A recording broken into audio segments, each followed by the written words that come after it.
The following was recorded in front of a live studio audience at the Studio 21 Podcast Cafe. This is the United Podcast Network.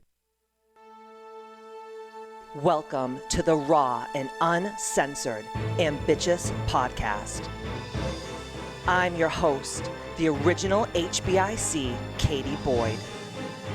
During our time here together, I will be instilling all of the strength, power, and determination you will need to use the very stones thrown at you to build your ultimate empire. We will redefine the word bitch from the derogatory to the acronym being in total control of herself. So let's adjust our crowns and prepare to live life ambitiously.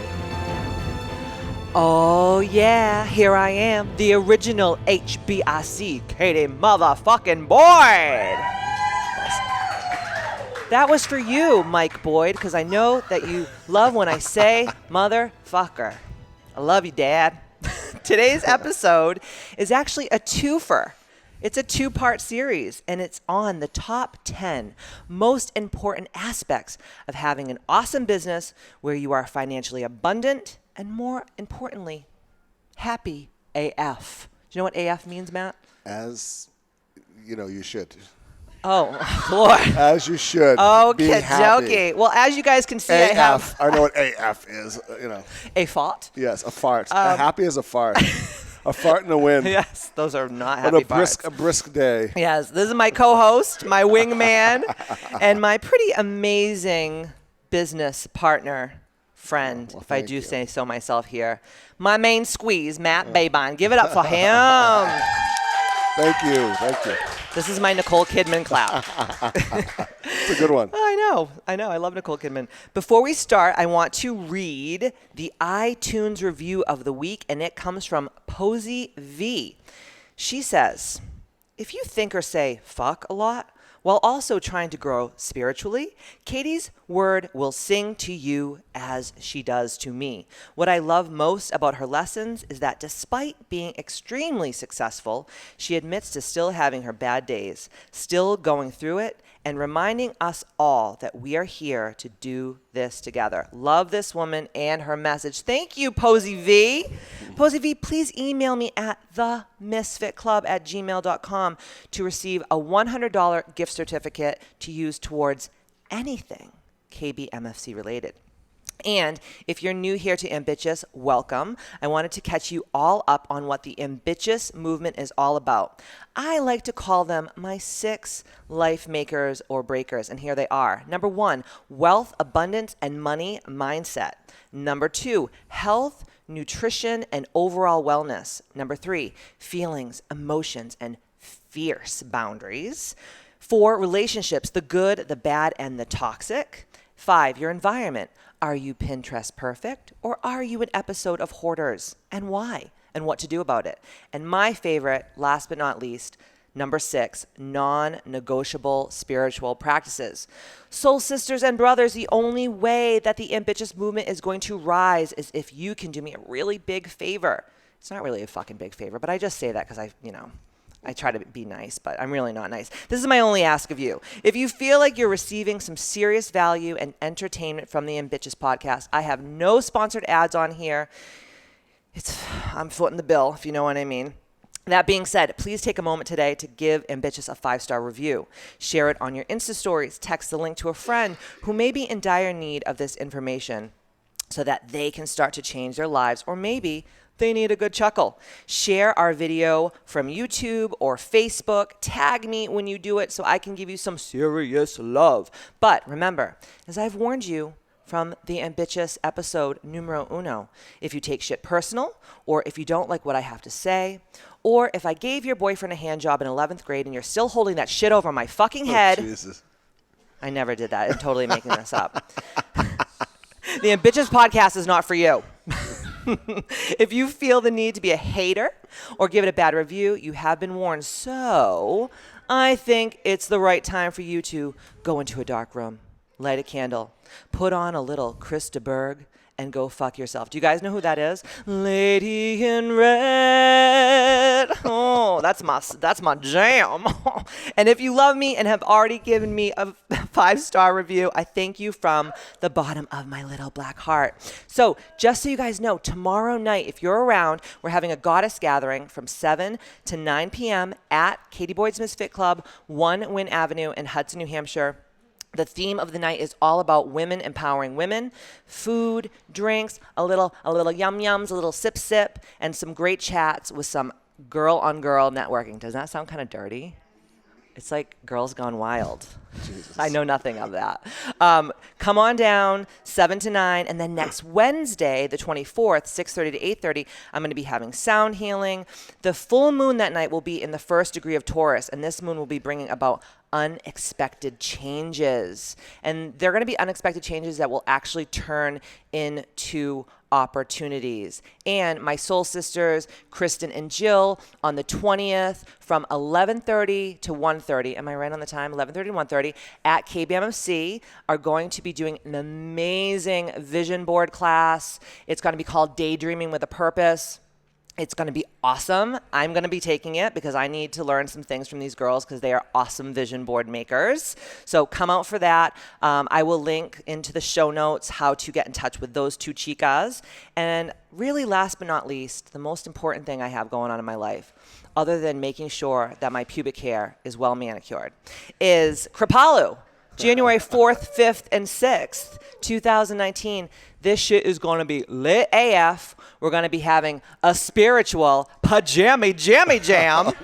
Every time I say this at home, Matt just like pisses his pants laughing because that's all I've been talking about every day, 24/7 for like it's ever. Your voice text, so it's a pajama jammy jam. So, so I just walk around the house voice pajama texting jam. all my friends, and he just like was like, "Oh, here we go again." She's talking about the pajama jammy jam. Yeah. So this is going to be an amazing 3-day event. It's going to be in Stockbridge, Massachusetts, at the Kripalu Center for Yoga and Healing and Wellness. And if you are ready to truly make huge changes in your life, to take the next leap forward, this weekend is for you. I'll also put the link in the show notes there for Kripalu. Check it out. It's going to be awesome. Matt, are you ready to do this? I'm just flapping my gums and just running my mouth. What do you think about my red lip today? I really love your red lip. Really nice. What does it remind you of? It reminds me of Robert Palmer's video with the girls. What is it? What's Simply Irresistible. Yeah, it really does. I should have brought my ukulele is to right. hold it and bob my head back and forth. They were hot. They were hot, just like you. You know, very hot. 30 years later, very here I am hot. trying to just tune in Tokyo. You know what I'm saying? We'll tune in later maybe if I do a good job on this podcast. Well, it depends on what you feed me for lunch. That's true. It's always food driven. It's always food driven. You and Pearl. Yep. I am Pearl, and Pearl is me, my little Boston Terrier. So I had Matt come on here, not just for comic relief and so I could just abuse him for the next, I don't know how many minutes, but he is an amazing businessman. We both have started from totally the ground up. We were not born with silver spoons in our mouth. We might have watched it on TV. That was a good but show. We were not born with silver spoons in our mouth. So we're going to talk about today about the top 10 ways to become outstanding and super successful in business and in your career. If you don't own a business, your career. So let's start with number 1. It's a very good place to start. Number 1, build something you believe in and that is purpose driven. What do you have to say about that, sir? So, as you guys know, I don't know, I'm a martial artist, and I've been doing martial arts all my life since I was 12 years old. And, you know, I came from humble beginnings, like Katie was saying, and I was basically an orphan. And when I started, when I was in school and going through life, I was bullied and picked on and so forth and so on. And martial arts made such an impact on my life that I wanted to go into the business. I remember I was 12 years old. I said, someday I'm going to own a martial arts studio. And I have other businesses that I'm involved in, but that is my primary focus because I can create so much vision for kids that get bullied or have ADHD or have problems. Because you've been through it. Been through it all. And you know how it feels to be bullied and feel not confident in yourself. You got it. And it really was, when I was a young kid, nobody taught me these things, right? So I learned and I looked up to my martial arts instructors, and I happened to train with the best martial arts instructors in the world. And I learned, key things. To go back to the business part, I wasn't taught that if you work really hard and you focus and you set goals as a kid that you can achieve, right? Because I came up with nothing and nobody knew what the hell they were doing. They were like, I don't know. Everyone was just so you know, a lot of people still like that. I don't think it's like gone out of style that people don't know what the fuck that they're doing, okay? So with the martial arts, it's like, if you work hard, or you practice this kick, or you spar with this competitor, or you look for the best in the field, you can become better, right? So set it up to be like, if I can do this with martial arts, and I became a 2-time world champion, and I sucked at the beginning. I got the crap kicked out of me. And matter of fact, my first teacher goes, maybe this isn't your sport. Maybe you should give it up. I mean, maybe you should go play pocket pool. Pocket pool would have probably been better. Probably take up skin flute. That's nice. I could have owned a pool hall. Yeah, you could have. That wouldn't have been good. No. I feel the same way you feel because for me, like we were talking about last night, I wish there was a Katie Boyd when I needed a Katie Boyd, but there was no one out there doing this kind of work. So for me, my purpose of my business is to be the person that I needed when I needed that person that didn't exist. Right. So build a purpose-driven business because, guys, it's not about money. Believe me, I know everybody's like, I want the cash, I want the cheddar. And yeah, money is great, but we've had all the money in the world. We've lost money. We've gained money. We've had money. We've lost money. Now we have money again, thank God. Yeah, hopefully we'll keep it. We're going to. We're very smart. We're very smart now. But when your only aim is the money, when you get the money, you're going to be like, okay, I thought I was going to be like way cooler than this. It's really not that cool. So you have to make sure that every day when you jump out of bed, and there's going to be days where you're like, I don't want to do this. But most of the time when you jump out of bed, you're going because you're living in your truth and your purpose and your authenticity and to make a difference. And the money is a byproduct of serving. So if you serve many people, you will have many dollars. If you love what you do, I don't care if it's a car dealership, a cigar shop, whatever. If you get up in the morning and you're passionate, you're going to do well. You're going to do well. And you're going to be happy instead of just dragging through the day. Like 95% of the world, of this country, just goes to work for a paycheck. That's awful. I couldn't do it. If I'm not passionate about what I do, I'm not doing it. It's as simple as that. And it's a luxury? No, it really isn't, because, to have a passionate life is everything. It's more than $1. Absolutely.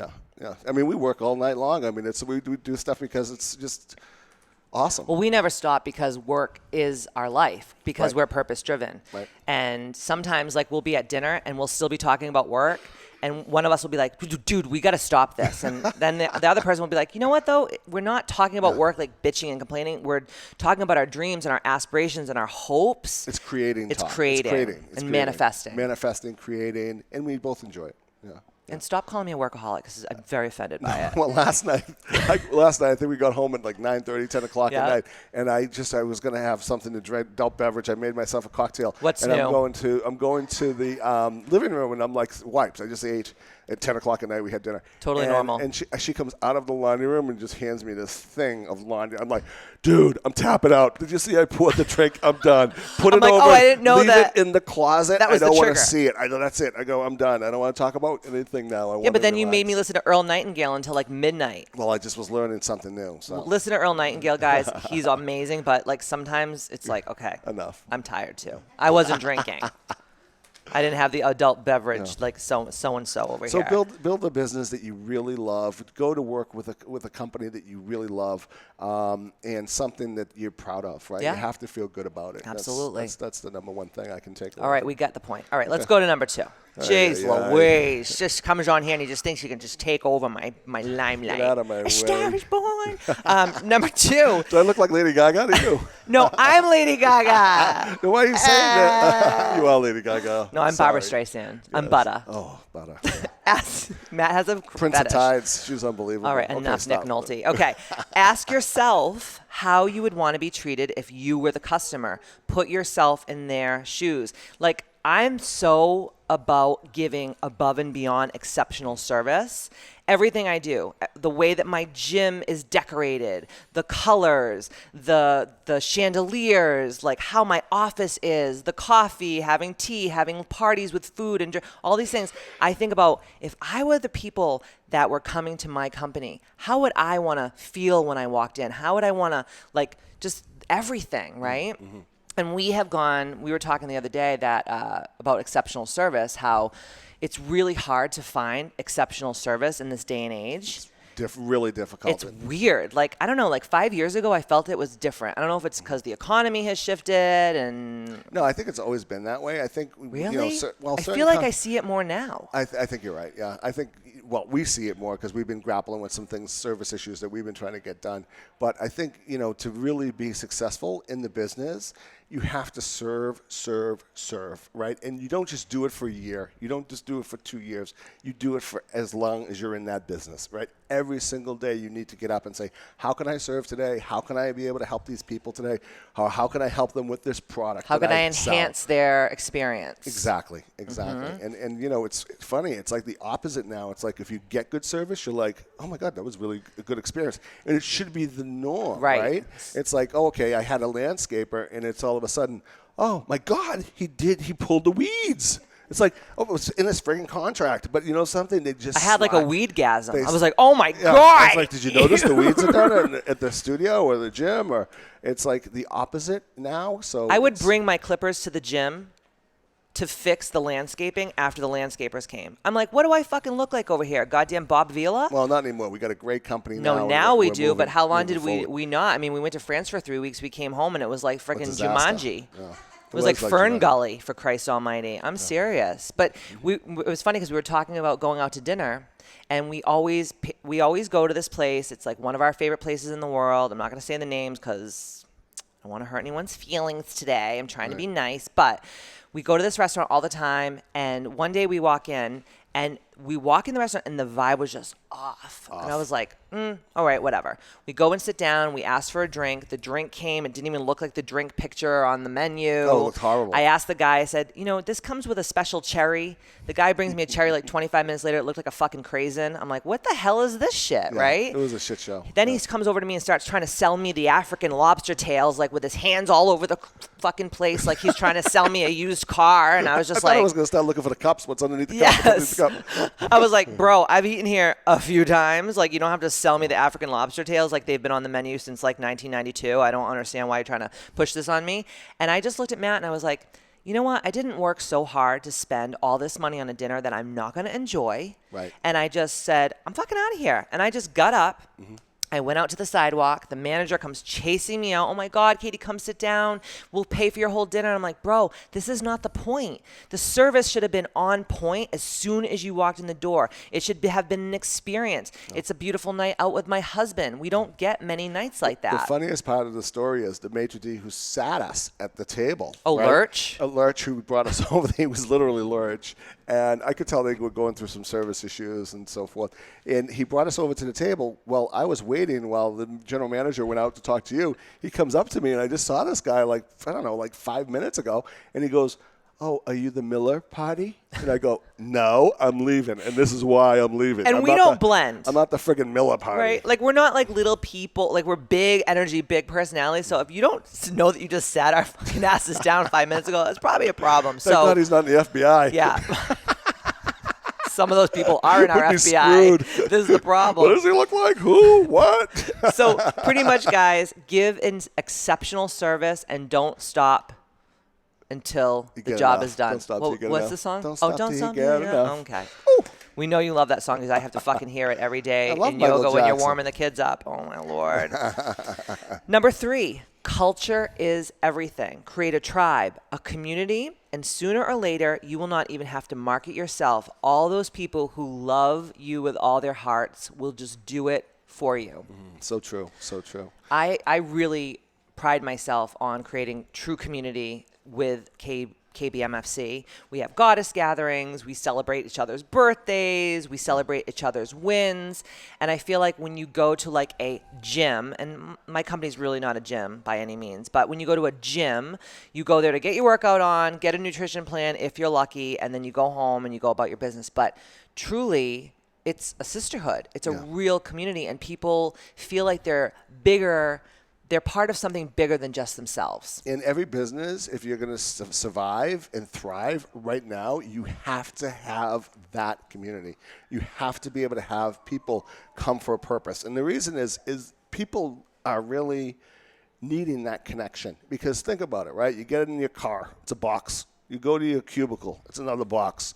You go to the TV when you come home, it's a box. Some people eat out of the box. You're eating out of a box. You're picking up a phone, looking at that all day, that's a box. So all this connection is gone. So when everybody's living their best box lives. You know, yeah. And then they wonder why they feel like I don't disconnected. know, I don't feel good, right? And then they feel good. I think somebody said, one of my guys I listen to goes, then you want to feel good, then you pick up a cylinder, right? Yeah. Instead, you pick up a cylinder at the end of the day. Mm-hmm. And it's never something, you have to have some kind of community. People are totally not connected. You think everyone's connected with all these devices, but we are not connected. I think we're less connected than we've ever been. And if you watch, like my daughter Karina, if you watch her friends together, they'll be sitting together and they'll be texting instead of talking. They're all in the same room. I say, guys, put the friggin' phones down. What is wrong with you?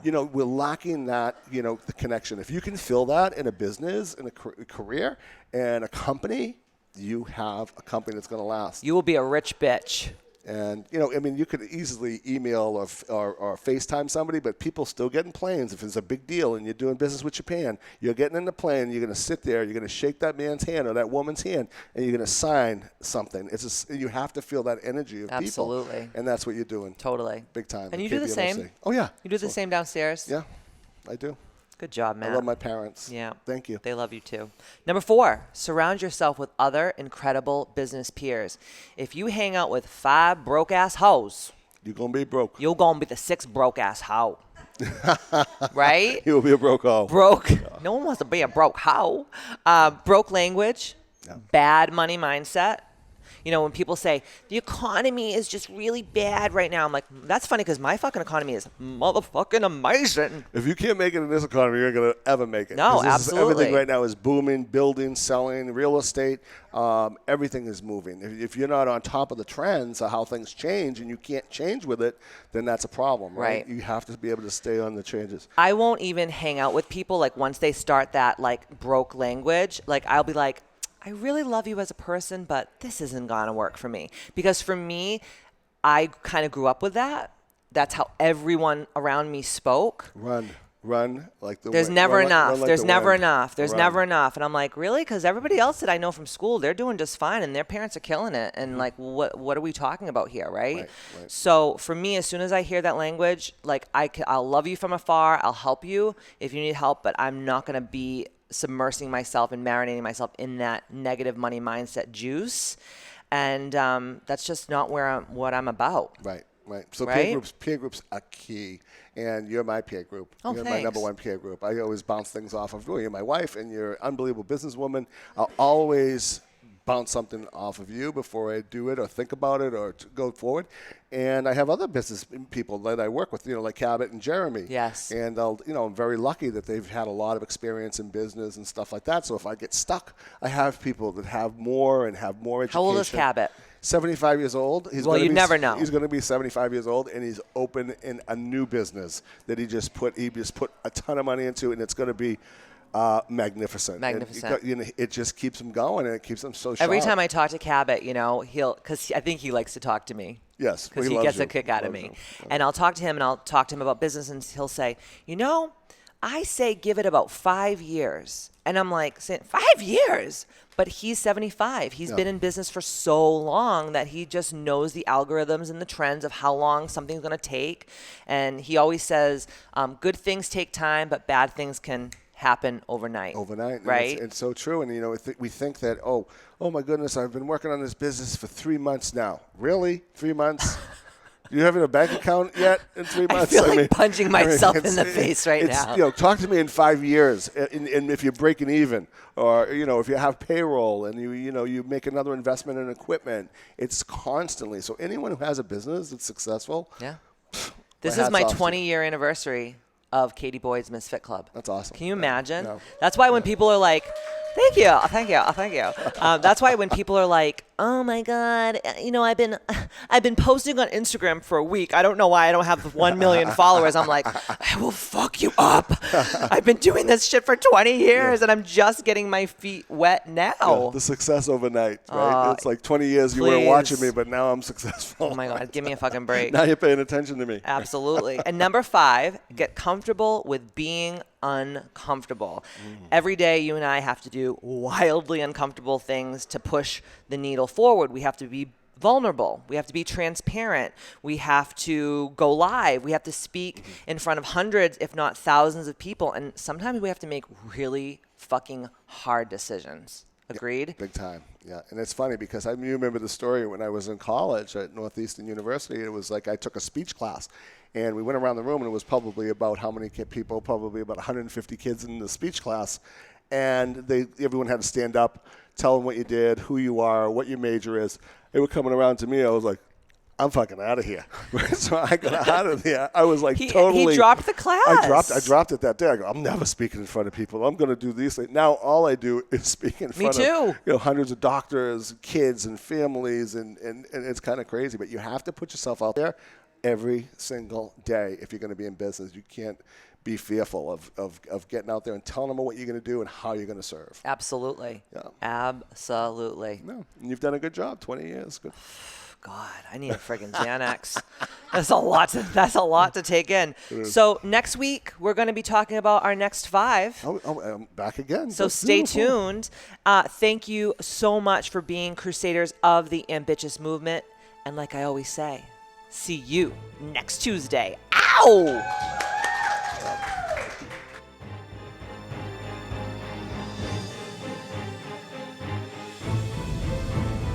The views and opinions expressed by the hosts, guests, or callers of this program do not necessarily reflect the opinions of the Studio 21 Podcast Cafe, the United Podcast Network, its partners, or affiliates.